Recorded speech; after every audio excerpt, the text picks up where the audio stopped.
All right. Hey, and welcome back to another edition of Off the Post. This is Jake, and this is actually the second episode in the Grassroots series. If you saw my video last week, I got to talk to WPSL Commissioner Jerry Zanelli, get to learn about the league a little bit more and learn about the division that's underneath of NWSL. Today we're joined by a special guest who's actually in DJ's hometown of Detroit. He's the head coach of Motor City FC. Byrd, how are you doing today? I'm doing well, thanks. Other than the rain, how about you? Yeah, it's rainy down here in Northwest Ohio for me. How are you doing over there, DJ? I'm doing all right. Like I said, I'm dealing with the rain too. It's been it's killing me. My allergies aren't doing too well, but it's good to be here, part of the little Grassroots edition. Feels odd not hosting, so. Yeah, Aaron, DJ is normally our host for these segments, but since I've been kind of doing the legwork for this series, I'm going to take the driver's seat this time. So we'll just start with a little bit of get to know you. Aaron, can you tell us a little bit about what you do? You are head coach of Motor City, and you've got some other side projects I know you're coaching with. Yeah, I run actually a soccer training company. That's all we do. We run a full-time technical training program. We've got 3 locations and about 700, 800 kids a week we work with every week. 7-year-olds all the way up to, we got full MLS players, full national team players, kids all over the country. So we train the highest level of players are in the country here, and also all the way down to our 6 and 7-year-olds. And that's called is that next level then? Next level training? That's called next level training. Yep, next level training, and we've got 5 full-time trainers in 3 locations, running about 160 sessions a week. Okay, cool. And how did you get involved with Motor City? Last year, they contacted us to actually run a technical training day for them and come on kind of as an assistant. So once or twice a week, they would come to us and we'd do some training with them. The girls really took to it. The girls liked it and started going to some of the games and helping out on the sidelines. And the owner was watching, and the owner said at the end of this year, he just said something about how he saw that the girls took to me and how they performed and listened to me and looked to me for guidance. So he offered me the position after the end of last year. Oh, wow. Kind of fell into it. It was just I just happened to be training them once or twice a week technically. Nice. And before I let DJ ask the next question, have you ever how much experience did you have on the girls' side of it? Were you extensive in that side of the game, or was it mostly on the boys' side? To be fair, majority of our so right now, just looking at we don't coach. So I coached for a club for about 6 years and got out of it because I was way more passionate about player development, individual player development, getting players to play more confidently, play more comfortably, just have more fun playing the game. So we've probably had about 400 college kids that have trained with us over the last 3-4 years, and probably about 250 of them, 300 of them are females, are girls, and then about another 100, 150 on the men's side. So very familiar with the college, with training and getting adapting to the female game, but also building relationship and the personality and getting girls to respond to you and want to play for you. So I'm pretty familiar with that. All right, nice. You want to take that next question, DJ? Yeah. I'll jump because he already asked. He already answered the one question about how long his coaching background stuff. I'll go to the next one. Where it says, what's it like fielding a team in the WPSL, and what's your experience with marketing and helping build a club at this level? It's actually kind of fun. I mean, there's so many talented players that play this game around the Midwest here. I mean, there's so many talented players at these schools, and it's fun. You kind of turn into an agent trying to handpick the girls you want, trying to handpick the girls that, are our training philosophy is exactly how I'm going to coach. I'm looking for super technical players that can play the game, Yep.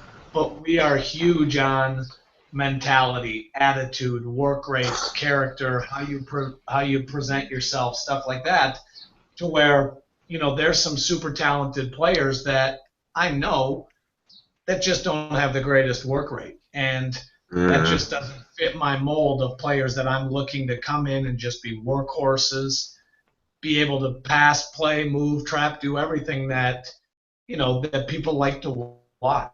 They like to watch the game be played the right way. So it's been fun because I'm looking at all these schools from across the Midwest, and I'm trying to hand pick players that one we've trained, that we know their personality, we know their work rate, we know their attitude, we know how they are as players. Yep. But then also trying to get that right mix of the other super talented players that you need to bring into the mix and get to be able to play with these kids. So it's been really fun. It's been exciting because you're like, you're getting the best of the best that are probably girls. If I had to say honestly, I say there's probably 10 girls on our roster that in the next 2-3 years could be drafted in the NWSL. Oh, nice. Very nice. And this is actually a follow-up question I have. Is there a certain community within Detroit that I would actually ask? Is there a certain community where you find you get a lot of your talent from within our Metro Detroit area? I'd say there's two. One of the big markets that we get a lot of our talent from is like that Novi, Northville, Plymouth, Canton Okay. segment, Yeah. like those four. So those four, and then there's also quite a few that come from like Rochester, Sterling Yeah. Heights, Macomb area. So those two segments are probably our biggest of the higher caliber players. Yep.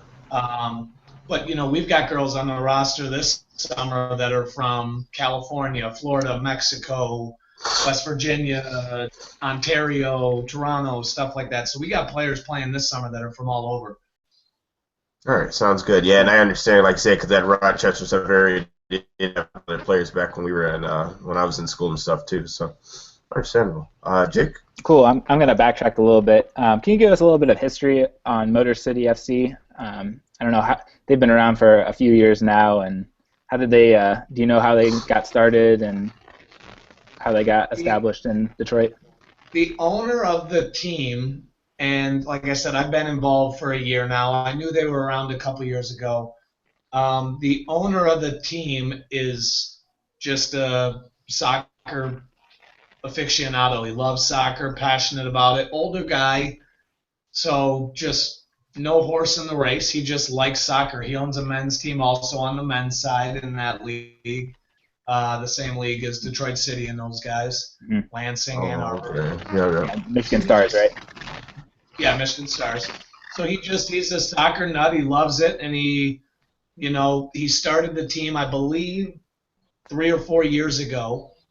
3, I believe, and their U20s the last 2 years have won the national championship on the U20 age.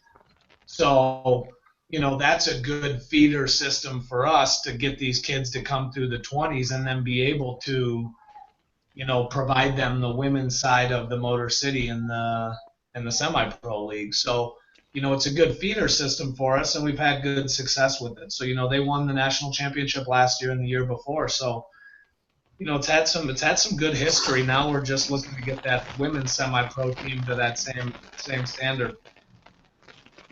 Yeah, that kind of went into our next question about the U20s. Do they run a similar schedule to the full team, or is it a little bit different? The schedule's a little different game-wise. The Nationals are the same week, and they're at the same location, and that. They practice with the team. So the 20s will practice with our full team unless it's maybe like a important game weekend and we'll separate the two. But, the 20s for the most part will practice with us. And, I'm a firm believer of if you're willing to play with our 20s, I need you to be able to compete. So, I mean, they'll show you a lot. You're playing against a girl that graduated from U of M who played in the 2014 or 15 Women's World Cup. You got to learn to compete, and you can either complete or you can make excuses and say it's not fair. So, we're looking to build those attitudes of I don't care who I'm playing against, I'm willing to compete. So the 20s share a very similar practice schedule, but the game schedule is different. The different teams in the league and different, little bit of different standards. I mean, there's not every club has a U20 team like they do WPSL team. All right, great. And do a lot of the U20s end up getting promoted to the full team after they age out? This year, I think. Yeah, they do. This year, I believe we have about 8 players that played with our 20s last year. It's probably about 8 to 10 that played with our 20s last year that are with the women's team now that can't play. And, part of our job, me and my assistant coach and the head coach of the 20s, part of our job is to now get a feeder system of super talented U20s, those college freshmen and high school seniors that hopefully for the next 2, 3, 4 years you can have committed to the club that are going to be players that can help you win a national championship over the road. It's it's like DJ's question earlier. It's kind of fun because you're focused on getting the best team, but with that U20s, you're also trying to build. It's like an NFL draft. You're trying to build a team for 2, 3, 4 years down the road with the players you want to get in and have them enjoy the experience and show them what you can offer. All right, sounds good. Perfect. Let me jump to this question, and Jake, you might end up backtracking afterwards. Former Motor City FC player Mallory Weber was just drafted in NWSL. Can you tell us a bit about her for the Thorn fans? Mallory is, if I had to use just one word to describe her, she's just a great kid. I knew Mallory for the last 3 years because she trained in my next level training program. Yeah.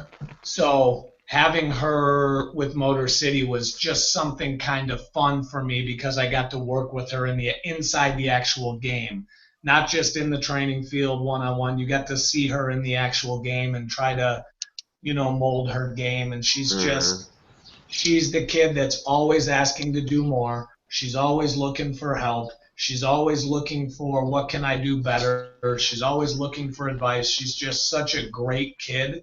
And the things that she's, overcome and persevered through her life with growing up, playing club, where she went, this and that, and the obstacles with, national team call-ins and that. Right. Portland got a good one in her. She's just a hardworking, great, honest kid. Nice. Very cool. I guess my next question is, what kind of style of play do you look to establish in your teams? I know you talked about that super technical player and having players with the right attitude. How do you find those players for the team? Good question. We're constantly working with players. We're constantly working with players at that level and just trying to figure out who's willing to play that style of death by possession, right? We want the ball. The more we have the ball, the better our chances are of not getting scored on. So, players that understand, I want a super creative player that's confident in going forward, but it's got to be the right time in the game. There's players we have that are super technical that get the ball turned and face up and they're 2-on-5 and they go forward. And we end up turning the ball over and have to defend again. So, it's finding not only a super technical player, but a smart player that understands how we're going to play the game and what situations the game calls for at that time. So, you're looking for players that, I don't mind, and we stress it in our program.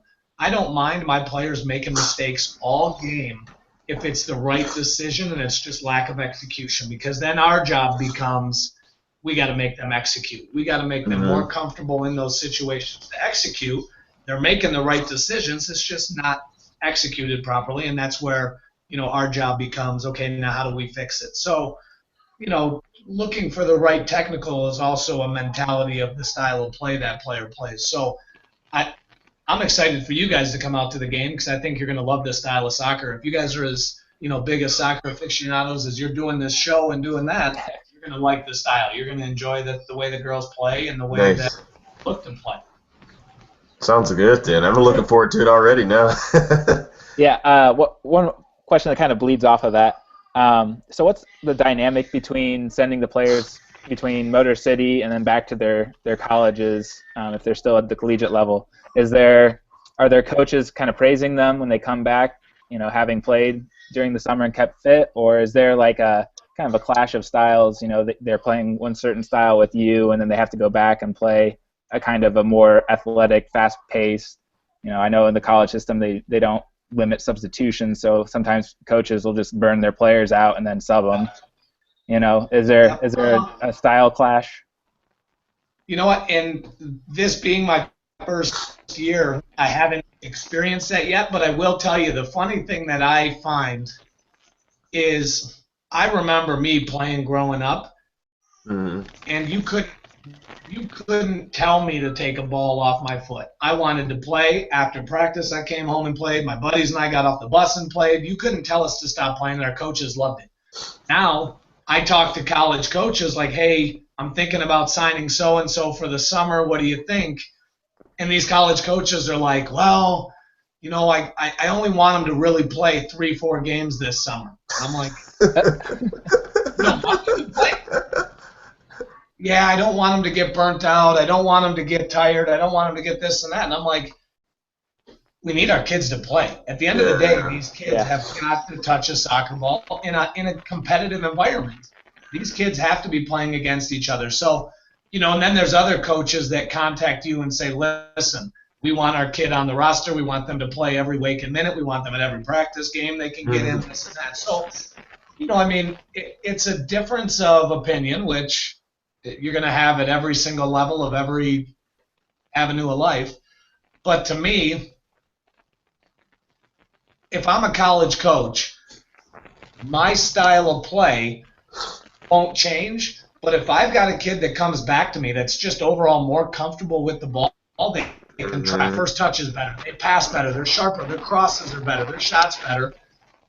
They can still mold into your style of play. You just have to tell them what you want and how you want it. So, my main objective is 100% just to get these kids to go back to their college more confident, more passionate about the game, love the experience they had in the summer, and healthy and fit. And let them go back, and now hopefully their coaches look at them and say, man, I love what you've been doing. Let's incorporate this into your game. I see you can get down a wing. I see you can turn and finish. I see you can do this. Let's try to incorporate this into your game. So I'm hoping that transition is good between the coming to us and then going back to them for the summer, because I think it'll form good relationships with those college coaches.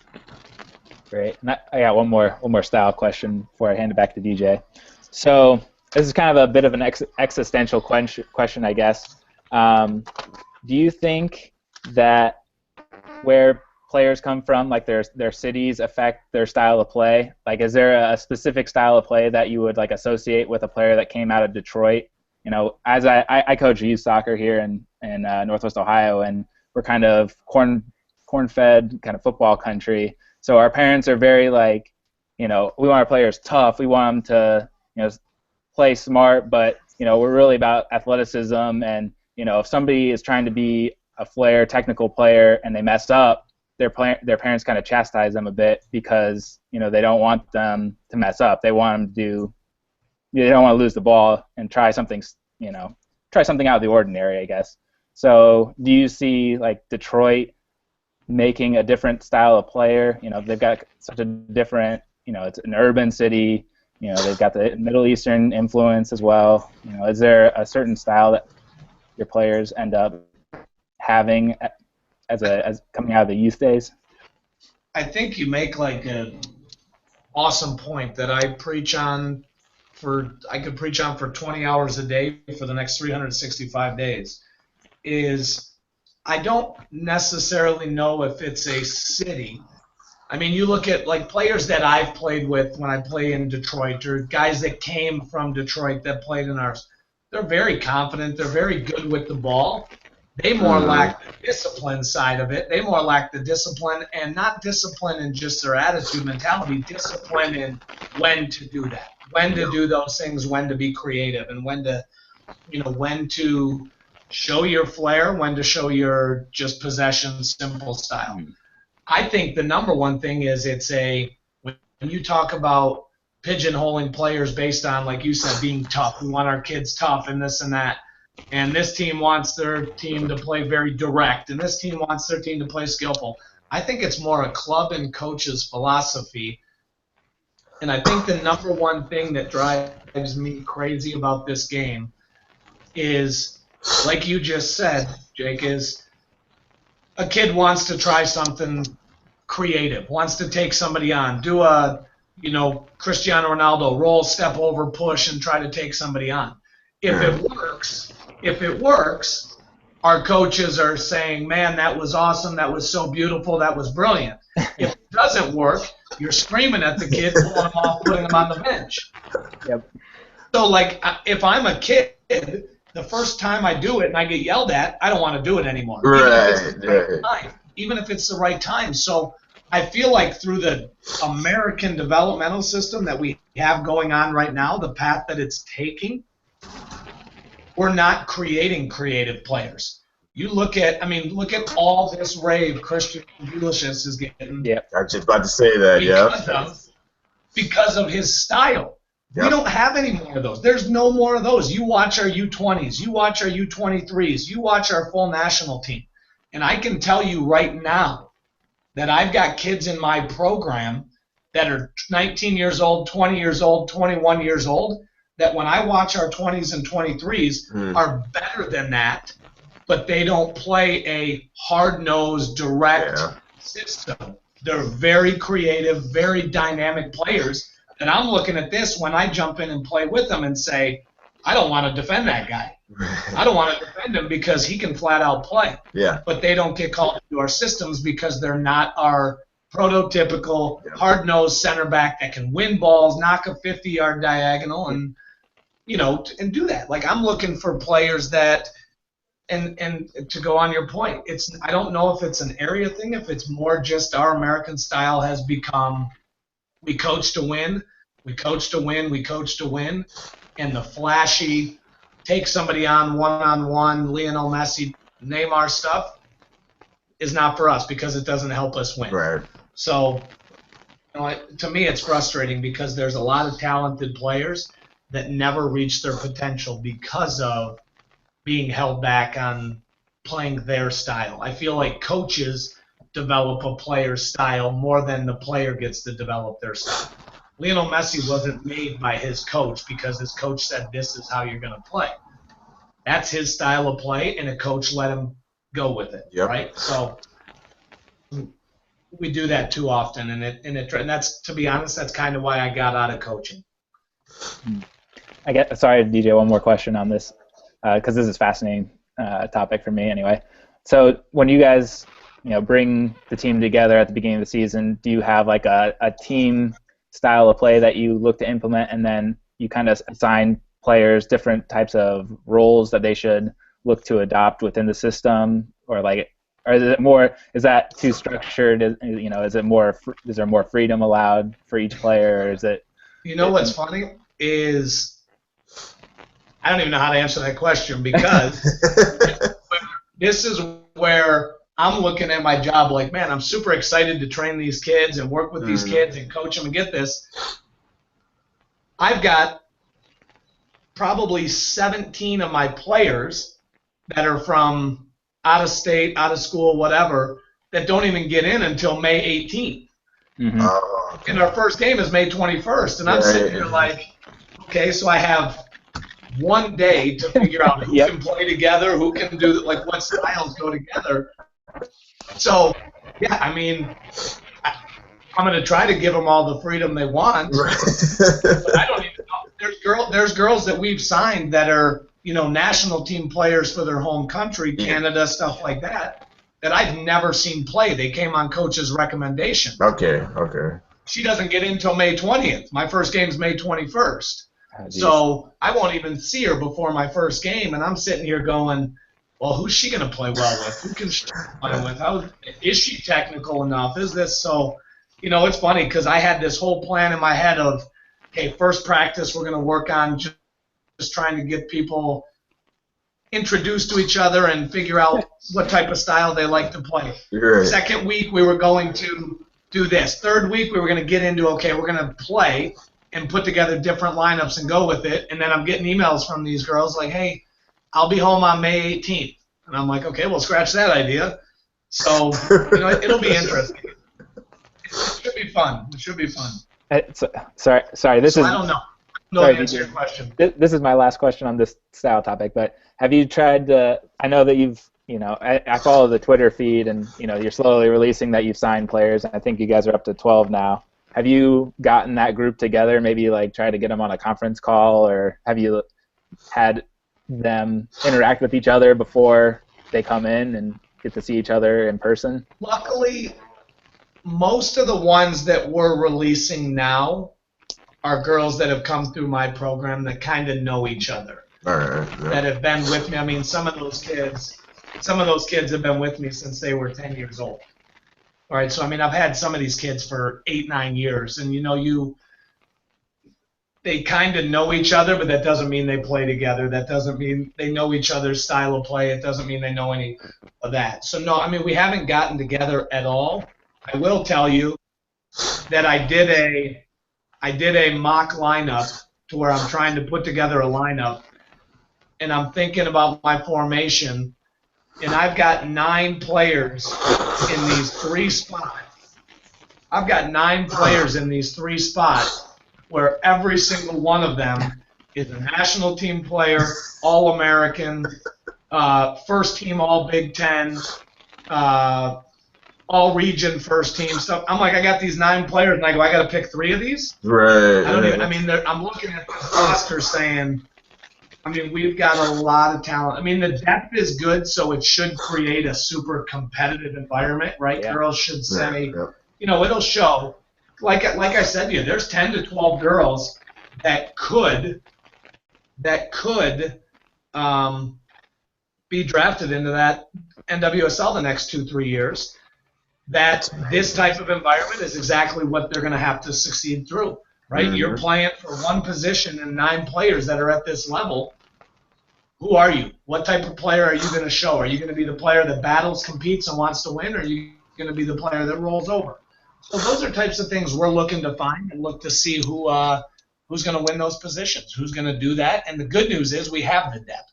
Right? The good news is we have those options. The bad news is, what if 6 of them show really well? How do you play 6 when you only have 3 spots for them? So, you know, it'll be, at the end of the day, the hardest part is just going to be trying to keep everybody happy, right? Everybody wants to play. Everybody wants to win. Everybody thinks they deserve to play. That's the problem. When you go and you get the best 3-4 kids from every single school, they're used to being the best 3-4 kids. So, you know, I mean, hopefully the girls watch this interview and now they can get the inside scoop.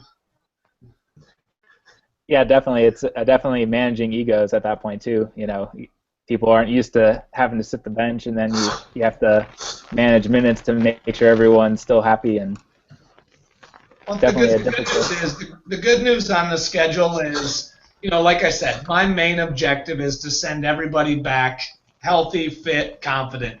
We've got, I think, 3 or 4 weekends of back-to-back games. Right, so I'm not going to take one of my horses and have them play 90 minutes, travel, and play 90 minutes again. Right. So having a conversation with those kids saying, listen, I need you for 60 today. We'll see how tomorrow goes. I'm not going to start you. We'll see how the game goes, see how your body feels, and if I need you, we'll put you in for the last 40 or something. So I feel like those conversations will be easy to have. Mm-hmm. It's more just hoping they understand, because I was a player, you play back-to-back, and you tell me I'm not playing the second day, I'm not going to be happy. I wanted to play every day. So we'll see. I think girls are more understanding because they do understand that guys, when you make the comment about egos, that's what I think that's what we were built on. So, girls would understand, and they're just more when you get girls that buy into a culture, the environment should be great. It's when you get girls that don't buy in, that don't want to, no, this girl should not be playing 40 minutes over me. I don't care. Even though you just played 90 the night before, that things get a little hectic. So I'm hoping that we can get them all on the same page. We're having a meeting with the girls that are in town next week. Nice. And just try to get them all on the same page of what my expectations are, and where I'm looking for you to be in 3 months from now. Okay, Good stuff. Sorry, DJ. I'll let you get on with the other questions. My turn to shine real quick. All right. I saw the teams moving down to Hurley Field in Berkeley for 2016. What do you expect the atmosphere to be like? You know what? I'm hoping that our atmosphere that we're looking to, kind of like you've heard me continue to preach in this interview, is I'm trying to preach that our kids are not just super talented soccer players. These are role models. These are good kids, hardworking, disciplined, positive attitude leaders. Right. That I want the 10-year-old girls that I train. These are the girls I want. Bless you. These are the girls I want them to emulate their games off of. Right. These are the girls that are just good. They're the kids that we've known. Majority of them are the kids that we've known that I would say, you know what, I would let that kid babysit my kids because I trust them that much with just who they are. And I feel like a lot of them don't get the credit they deserve because it's the female side. And we're going through all this stuff right now with U.S. soccer, but it's like the females are the only ones that keep USA on the map. They're the only ones that are keeping USA valid, and we're fighting to keep women's pro leagues alive. The W League folded. This is our talented group. And now some of the other countries are providing some very good soccer now. France and South Korea and Japan, all those countries are putting together some pretty soccer, and it should be way more competitive now for them. But it's like, it's true. I look at Hurley Field saying, first of all, Berkeley is a super safe, super fun city to where there's restaurants, there's grocery, there's bars, there's restaurants, there's everything there. Yep.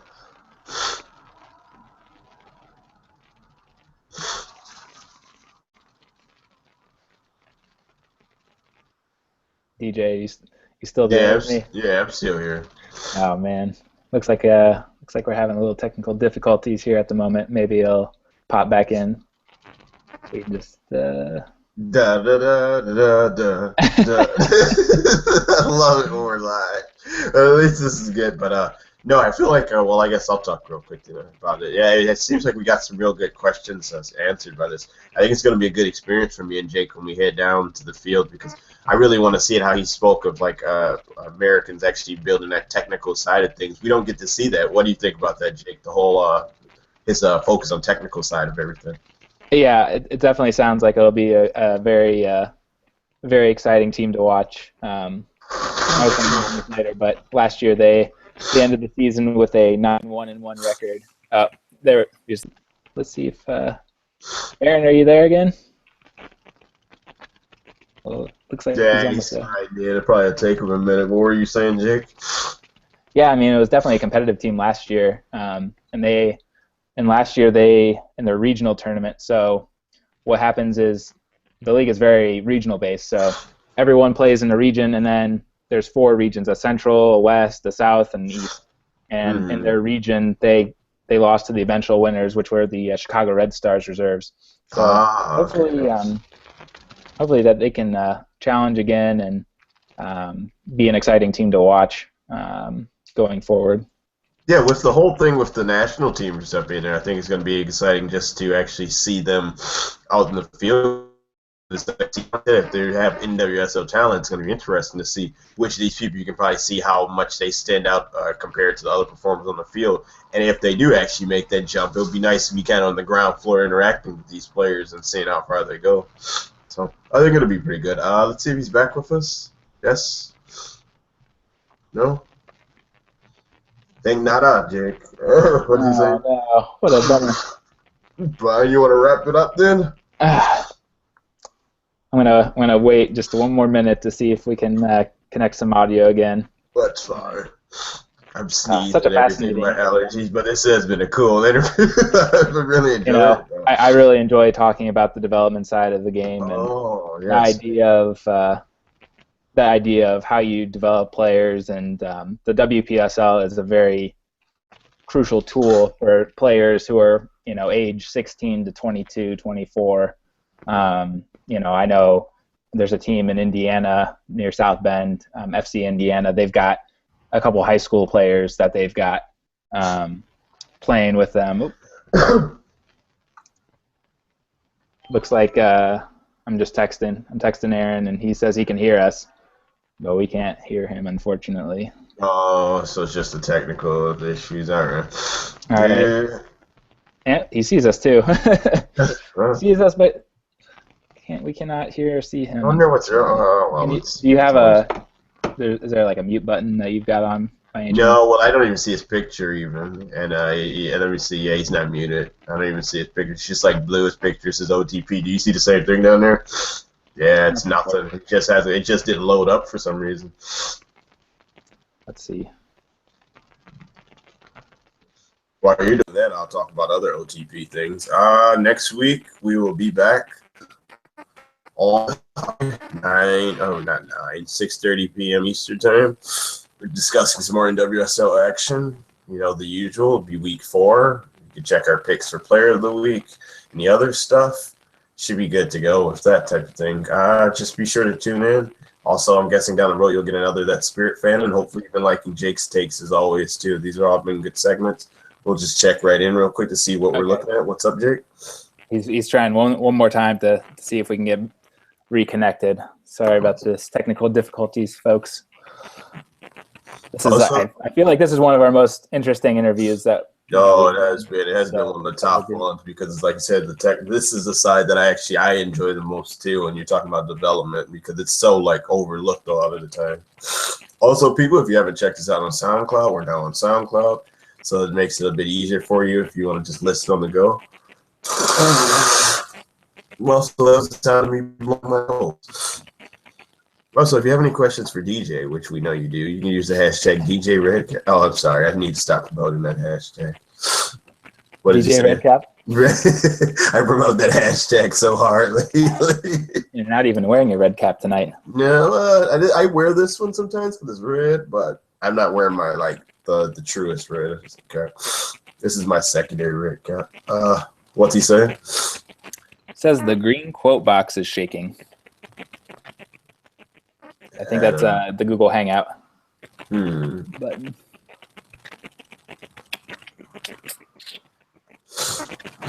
I don't know what that technical. Oh boy.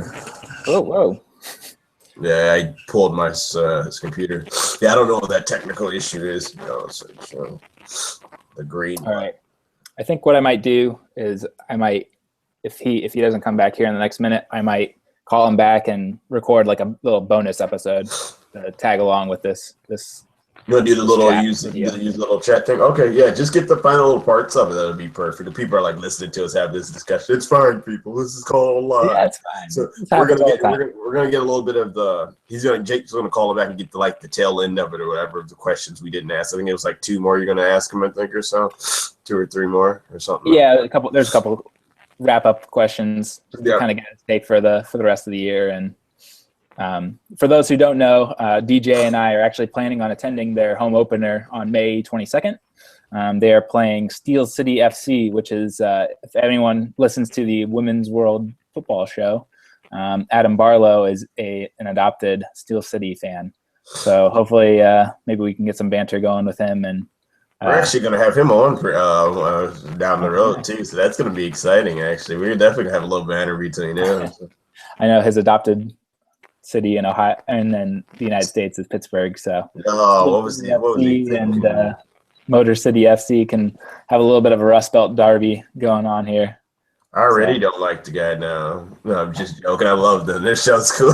They're cool people. But yeah, when he comes on, I'm gonna just mess with him now, big time. But other than that, what's it looking like, Jake? yeah, let's try to wrap this up, and I'll give him a call. Okay, well, it's your wrap up, so I can't say hi. I'm DJ Redcap. There's another All right. song. You wrap up Grassroots. How you wrap it up? This has been another episode of the Grassroots series, and we will be back throughout the summer and in the coming weeks with more interviews with some local coaches and people who are involved in the lower levels of women's soccer in America underneath the NWSL level. So thanks for tuning in, and let's do our wave. Oh, we wave. Okay, Sure, let's wave. I like this episode.